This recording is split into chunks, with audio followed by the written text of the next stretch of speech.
A group of 580 people participated in a survey. Each of these people indicated that they had either heard of brand A or had not heard of brand A. Alright. And similarly, the same is true for they heard of brand B soda and they had not heard of brand B soda. Alright, so it clearly looks like a question of the two sets in which we have to make a grid and then represent the information in the grid diagram. So I have made here two rows and two columns. The first column is the people who heard of A and who did not hear of A.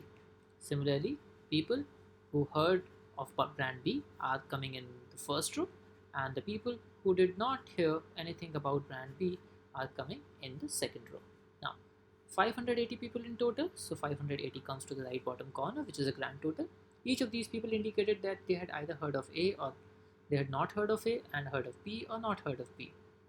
How many people surveyed indicated that they had heard of brand A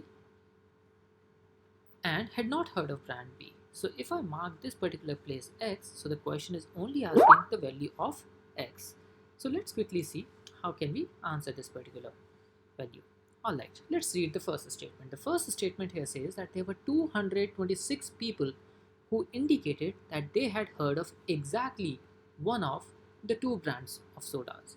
Exactly one of the two brands, that means if whether they have heard of A but not B or heard of B but not A. So if I mark this particular place Y, and the first statement suggests that X plus Y is equal to 226. But X is still unknown because we do not know anything about Y. Therefore, the first statement alone is not sufficient to answer the question. Now, let's quickly look at second statement, which says that there were 187 people who indicated that they had not heard of either brand soda, and there were 281 people who indicated that they heard of brand B. So this 187 are the people who had not heard of either brand. That means this particular place is 187, while 281 people who, who heard who indicated that they heard of brand B. That means people who heard of brand B total is equal to 281. Now that we know that sum of A Y is equal to 281, also we know that sum of A plus Y plus X plus 187 is equal to 580. Now we can substitute the value of A plus Y here. That means 281 plus X plus 187 is equal to 580. That means X will be equal to 580 plus 468, and we can take the difference of these two numbers, and that finally gives us 112. Now we have the unique value of X.